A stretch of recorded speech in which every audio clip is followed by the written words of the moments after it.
আজকে আমি যে ব্যাপারটা নিয়ে আপনাদের সাথে কথা বলতে চাচ্ছিলাম সেটা হইল গিয়ে স্কিল অ্যালোন কখনো কখনো আপনার স্ট্রংগেস্ট অ্যাবিলিটিও হইতে পারে, আবার কখনো কখনো আপনার জন্য ডিজাস্টারও নিয়ে আসতে পারে। না, what do I mean by that? আমি যেটা বোঝাইতে চাচ্ছি আপনাদের সেটা হইল গিয়ে আমি ডিসেম্বরে বাংলাদেশে ছিলাম। বাংলাদেশে একবার একদিন আমি কাটাবনে একটা বাসায় যাচ্ছিলাম এক বন্ধুর, এবং সেই সময় রাস্তায় ভূতের গলির ভিতরে কোনো একটা জায়গা, আপনারা যারা ঢাকার বিভিন্ন জিনিসপত্র ঢাকার অলিগলির ব্যাপারে আইডিয়া রাখেন, অবশ্যই আইডিয়া রাখা জরুরি না, এই জায়গাগুলোর নাম ইররিলেভেন্ট আমার ঘটনায়, বাট তারপরেও মনে হচ্ছে বলি, তাহলে ঘটনাটা আপনাদের ইম্যাজিন করতে সুবিধা হবে। তো আমি আমার বন্ধুর বাসায় যাচ্ছিলাম, যাওয়ার পথে রাস্তায় আমার এক পুরানো টিচারের সাথে দেখা হয়েছে। আমি যখন ঢাকা কলেজে পড়তাম তখন আমি ফার্মগেটে এক জায়গায় অঙ্ক করতে যেতাম। ফার্মগেটের ভিতরে একটা বিল্ডিংয়ের 5 তলায় না 6 তলায় যেন সে অঙ্ক স্যার বসতো এবং সে অঙ্ক করাতো। এটা হইলো আমার কলেজে পড়ার সময়ের কথা। তো খুবই জ্ঞানী স্যার, এবং সে বেশ ভালো, খুবই ভালো অঙ্ক বুঝাতে পারতো। আমিও ওনার কাছে যে বেশ ভালোই অঙ্ক বুঝতাম, এবং আমি একা ছিলাম না, আরও অনেক মানুষজন ছিল যারা তার কাছে যে অঙ্ক শিখত। তো সে খুবই স্কিল্ড অঙ্কের ব্যাপারে, এই বিষয়ে কোনো সমস্যা নেই। কিন্তু ওই দিন দেখা হলো যখন স্যারের সাথে, তখন বুঝলাম যে স্যারের ফাইন্যান্সিয়াল অবস্থা অত ভালো নাই ওই সময়। আমি অবশ্যই জিজ্ঞেস করি নাই, বাট হয় না অনেক সময় দেখে বোঝা যায় যে কার ফাইন্যান্সিয়াল অবস্থা কীরকম, কে খারাপ সময়ের মধ্যে দিয়ে যাচ্ছে, অনেক সময় চেহারায় ফুটে ওঠে। তো ওরকমভাবেই দেখে আমার মনে হলো যে স্যারের অবস্থা খুব একটা ভালো যাচ্ছে না। অনেক সময় দেখা যায় যে অনেক সময় ব্যাপারটা নট নেসেসারিলি যে আপনার জামা কাপড়ের মাধ্যমেই আপনার অবস্থা কীরকম ওইটা প্রকাশ পাবে। অনেক সময় আচার আচরণ ভাইবেই বোঝা যায় যে অবস্থা এখন খুব একটা ভালো যাচ্ছে না, হুইচ ইজ নর্মাল। সব মানুষেরই সবসময় সব কিছু ভালো যায় না। তো ওই সময় আমার একটা ব্যাপার মনে হয়েছিল, এবং ওই ব্যাপারটাই আমি ভেবেছি আপনাদের সাথে আজকে শেয়ার করব। সেটা হলো গিয়ে অনেক মানুষ আছে দেখবেন যারা অনেক স্কিল্ড। শুধু আমার ওই অঙ্ক স্যারের ব্যাপার বলছি না, আপনি দেখবেন বিভিন্ন স্কুল কলেজে খুব জ্ঞানী জ্ঞানী অঙ্কের টিচার, খুব জ্ঞানী জ্ঞানী ফিজিক্সের টিচার, খুব জ্ঞানী জ্ঞানী কেমিস্ট্রির টিচার, বা ধরেন খুব ভালো মাটির কাজ করতে পারে এমন একজন মানুষ, খুব ভালো আপনাদের এলাকায় হয়তো এমন কেউ একজন আছে যে ইলেকট্রিশিয়ান এত ভালো যে অন্য কেউ যা ঠিক করতে পারেনি তা ওই ইলেকট্রিশিয়ানের কাছে নিয়ে গেলে ঠিক হয়ে যাবে। আমরা যদি একটু রুট লেভেলে নেমে আসি, আপনি দেখবেন এমন অনেক রিক্সার মিস্ত্রিও আছে বা সাইকেলের মিস্ত্রিও আছে, অন্য যে কেউ যেই সাইকেল বা রিক্সা ঠিক করতে পারে না, ওই মিস্ত্রি ঠিকই ওই রিক্সা বা সাইকেল ঠিক করে ফেলতে পারে, এবং তারই কারণে অনেক নামডাক ওই জায়গায়।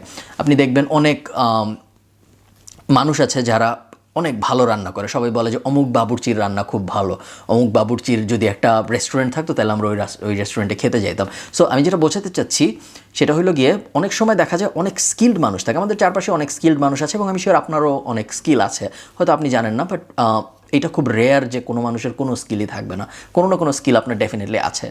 হয় কি, স্কিল একা সবসময় সফলতা আনতে পারে না, স্কিলের সাথে এন্টারপ্রেনারিয়াল মাইন্ডসেট বা সোজা বাংলা বলে ব্যবসায়িক মানসিকতা থাকাটাও জরুরি হয়ে যায়।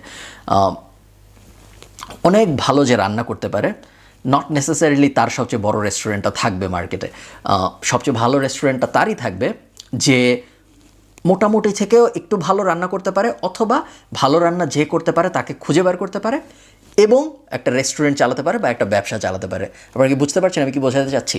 যখন আপনি একজন উদ্যোক্তা হবেন বা যখন আপনি একজন এন্টারপ্রেনার হবেন, নট নেসেসারিলি আপনি যেই টপিকে বা যেই বিষয়ে আপনার ব্যবসা, ওই বিষয়ের উপর আপনার সর্বাধিক স্কিল থাকতে হবে, জরুরি না। যদি থাকে তাহলে তো খুবই ভালো, কিন্তু এবং একই সাথে যদি আপনার ওই অ্যাকচুয়াল কাজের স্কিলটাও থাকে এবং যদি একই সাথে আপনার ব্যবসায়িক স্কিলগুলোও থাকে তাহলে তো খুবই ভালো। কিন্তু এটা জরুরি না যে আপনার একই সাথে ওই স্কিলটাও থাকতে হবে, কাজের স্কিলটাও থাকতে হবে এবং একই সাথে ব্যবসায়িক স্কিল থাকতে হবে। উল্টো আমি মনে করি আপনার যদি ব্যবসায়িক স্কিল একটু বেশি থাকে এবং কাজের স্কিল একটু কমও থাকে, তাও ওইটাকে কাভার আপ করা যায়। কিন্তু যদি উল্টা হয় যে আপনার কাজের স্কিল অনেক ভালো কিন্তু আপনার ব্যবসার স্কিল খুব খারাপ, তাহলে দেখা যায় সেই মানুষটা তার ফিল্ডে, তার স্কিলের ওই ফিল্ডে খুব ভালো করতে পারে না। এরকম অনেক মানুষ আছে আপনি দেখবেন যে যারা খুব ভালো, কথার কথা খুব ভালো, গ্রাফিক ডিজাইনে খুব ভালো। আপনি যদি নীলক্ষেত যান, আপনি দেখবেন যে এমন অনেক মানুষ আছে, ঢাকার নীলক্ষেতে যদি আপনি যান দেখবেন যে ফটোশপে এক্সপার্ট বা ইলাস্ট্রেটরে এক্সপার্ট, এরকম অনেক মানুষ আছে যারা একদম সেকেন্ডের মধ্যে ছবি টবি কেটে ছবির ব্যাকগ্রাউন্ড চেঞ্জ করে একদম ক্লিপিং প্যাথ ট্যাথ যা হাবিজাবি যা করার আছে সব করে ফেলতে পারবে, মুহূর্তের মধ্যে ভিডিও টিডিও কেটে ফেলতে পারবে। কিন্তু ওই মানুষগুলো দেখা যায় দিন শেষে নীল খেতেই পড়ে থাকে বেশিরভাগ ক্ষেত্রে। এর কারণ হইল গিয়ে শুধু ওই স্কিলটা এনাফ না ভালো করার জন্য জীবনে। আপনার ওই কোর স্কিলটা তো থাকতেই হবে, বা কোর স্কিলের ব্যাপারে আপনার নলেজ তো থাকতেই হবে, কিন্তু একই সাথে এটাও খুব ইম্পর্টেন্ট যে আপনার ওই ব্যাপারটার উপরে যেন ব্যবসায়িক ওই ব্যাপারটাকে কীভাবে একটা ব্যবসায় কনভার্ট করা যায় সেই ব্যাপারে আপনার যেন একটু নলেজ থাকে বা সেই ব্যাপারে আগ্রহ থাকে, এবং অবশ্যই সেই আগ্রহ ইমপ্লিমেন্ট করার অ্যাবিলিটি থাকে।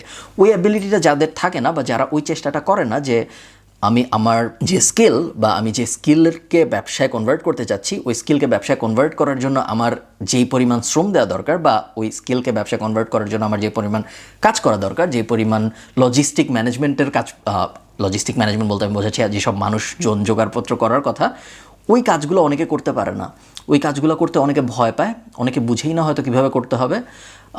ব্যবসা একটা স্টিগমা, ব্যবসা করাটা খুব একটা সহজ ব্যাপার না, এবং ব্যবসায় অনেক আনসার্টেনিটি থাকে, এবং এই কারণে যেটা হয় সেটা হইল গিয়ে যখনই আমরা আমাদের ব্রেইন চেষ্টা করে সবসময় ভালো কিছু সেফ পথগুলায় যেতে, আনসার্টেন পথে ব্রেইন হাঁটতে খুব একটা আগ্রহী হয় না, এবং এই কারণে যেটা হয় আমরা যেই পথে আগালে আমরা ঠিক জানি না আমাদের কীরকম সফলতা আসবে, ওই পথে আমরা যেতে ভয় পাই। এমনও হইতে পারে যে আমি জানি এই পথে গেলে, এরকম আমি অনেক দেখেছি এবং আপনারাও দেখেছেন আমি শিওর, যে এই রাস্তায় যদি আমি যাই তাহলে আমার এটা একটা ফিক্সড চাকরি, আমি মাসে 30,000 টাকা পাবো কথার কথা।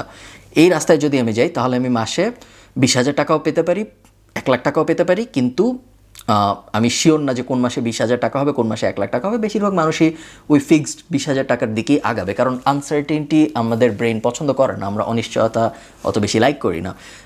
এই কারণে যেটা হয়, অনেকে অনেক ভালো স্কিল থাকা সত্ত্বেও বা অনেকের আশপাশে স্কিল্ড মানুষের নেটওয়ার্ক থাকা সত্ত্বেও তারা সেই স্কিলগুলোকে, মোবাইল বেজে উঠেছে হঠাৎ করে জরুরি কথার মধ্যে, তারা ওই স্কিলগুলোকে ব্যবসায় কনভার্ট করতে পারে না অনেক সময়। এবং এই ভিডিওর উদ্দেশ্য এটাই যে আপনার যদি কোনো স্কিল থাকে, আপনার যদি কোনো আপনার পরিচিত যদি এমন কেউ থাকে যাদের অনেক ভালো স্কিল আছে কোনো ব্যাপারে, তাহলে আপনি সবসময় চেষ্টা করবেন আপনার নিজের সেই স্কিলকে বা আপনার পরিচিত মানুষজনদের সেই স্কিলকে কীভাবে একটা ব্যবসায় রূপ দেওয়া যায় সেই ব্যাপারে চিন্তা করতে। যদি আপনি সেটা করতে পারেন তাহলে আপনার সফল হওয়ার চান্স সাধারণ একজন মানুষের থেকে অনেক অনেক বেশি বেড়ে যাবে। আমার বই কে কে পড়েছেন আমি জানি না, বই পড়া জরুরি না, আমি এমনিতে এখানেই বলে দিচ্ছি ব্যাপারটা। সেটা হইল গিয়ে আমি এই ব্যাপারটা বেসিক্যালি ফ্রিল্যান্সারদের বেশি বলি, বাট যে কারোর জন্য এই ব্যাপারটা অ্যাপ্লিকেবল। যখন আপনি ফ্রিল্যান্সিং শুরু করবেন, ফ্রিল্যান্সিং কী না কি এটা নিয়ে এখন আর কথা বলছি না, বাট যখন আপনি শুরু করবেন তখন আপনি একা মানুষ, তখন আপনি ক্লায়েন্টের কাজ করছেন, এক ধরনের চাকরিই করছেন বলা যায়। কিন্তু আস্তে আস্তে আপনার সবসময় চেষ্টা করতে হবে ওই চাকরিটাকে কীভাবে আমি ব্যবসায় কনভার্ট করতে পারবো। যদি ব্যবসায় কনভার্ট করতে না পারেন তাহলে আপনার ওই স্কিলটা স্কিলই থেকে গেল, ওই স্কিলটা আর বিজনেসে কনভার্ট করা হইল না। এবং যখনই আপনি আপনার স্কিলটাকে বিজনেসে কনভার্ট করতে না পারবেন তখনই আপনি ঝুঁকির মধ্যে থাকবেন। সেই ঝুঁকিটা আমার যেই স্যারের কাছে আমি পড়তাম সেই স্যারের মতো হবে, বা আপনার চেনা যেন অনেক স্কিল মানুষের মতো হবে যারা অনেক ভালো স্কিল। আপনি দেখবেন প্রত্যেকেই এমন কাউকে না কাউকে চিনে যার প্রতি সে বলতে পারবে যে এই লোকটা এত ভালো এই ব্যাপারে, তারপরেও তার এই অবস্থা কেন। এরকম মানুষ কিন্তু আমরা সবাই চিনি, তাই না? এটার কারণ হইল গিয়ে সেই মানুষটা এত ভালো ওই পার্টিকুলার ব্যাপারটায়, সে ওই ব্যাপারটায় স্কিল্ড, কিন্তু সে ওই স্কিলটাকে কিভাবে একটা বিজনেসে কনভার্ট করা যায় এই ব্যাপারটায় স্কিল্ড না। সে তার স্কিলের ব্যাপারে স্কিল্ড, কিন্তু সে ওই স্কিলটাকে বিজনেসে কনভার্ট করার ব্যাপারে স্কিল্ড না। এই কারণে সে ঝামেলায় পড়ে যায়। আমি চাই আপনারা কেউ ঝামেলাটা না পড়েন। এই কারণেই সবসময় চেষ্টা করতে হবে যে স্কিল কীভাবে অ্যাকোয়ার করবো, স্কিল থাকা জরুরি। স্কিল আছে এমন মানুষজনকে কীভাবে নিজের সাথে আনবো নিজের ওই ব্যবসাটা শুরু করতে, এবং তারপরে কীভাবে ব্যবসাটা শুরু করব। এই দুইটা ব্যাপার যদি আপনি ঠিকঠাক মতো করতে পারেন তাহলে আপনি অন্য অনেকের থেকেই অনেক ভালো করবেন জীবনে বলে আমার ধারণা। আমি আমার ক্যারিয়ারে তাই করেছি। আমি ওয়ার্ল্ডের বেস্ট কিছুই ছিলাম না, আমি এখনও ওয়ার্ল্ডের বেস্ট কোনো কিছুই না, তারপরে আমি have done well for myself. তার কারণ হইল গিয়ে আমি স্কিল্ড মানুষজনকে আমার আশপাশে আনতে পেরেছি, এবং আমার যতটুকু স্কিল ছিল ওই স্কিলের সাথে আমি ব্যবসাকে কম্বাইন করতে পেরেছি। এবং আপনি যদি আপনার স্কিলের সাথে বা আপনার স্কিল্ড মানুষজন আছে যেরকম তাদের সাথে একটা ব্যবসায়িক আইডিয়া বা একটা ব্যবসার ধারণাকে কম্বাইন করতে পারেন তাহলে আপনি দেখবেন আপনার সফল হওয়ার চান্স অনেক বেড়ে যাবে। আমি জানি এই ভিডিওটা একটু থিওরিটিক্যাল ছিল, ভিডিওটা খুব একটা মজার ভিডিও না, বাট এই ব্যাপারটা আমি ওই দিন আমার স্যারের সাথে দেখা হওয়ার পরে থেকে আমি ভাবছিলাম এই ব্যাপারটা আমি ভিডিও করে আপনাদের সাথে শেয়ার করব, সো দ্যাট আমি দায়মুক্ত থাকতে পারি যে আমি ব্যাপারটা, আমার ধারণা এটাই, বেশিরভাগ মানুষ এই কারণেই বেশি ভালো করতে পারে না স্কিল হওয়া সত্ত্বেও। আশা করি আপনাদের সাথে তাই হবে না। সো ধন্যবাদ সবাইকে ভিডিওটা দেখার জন্য, ভালো লাগলে সাবস্ক্রাইব করতে পারেন নিচে, আর এই তো দেখা হবে পরের ভিডিওতে, টাটা।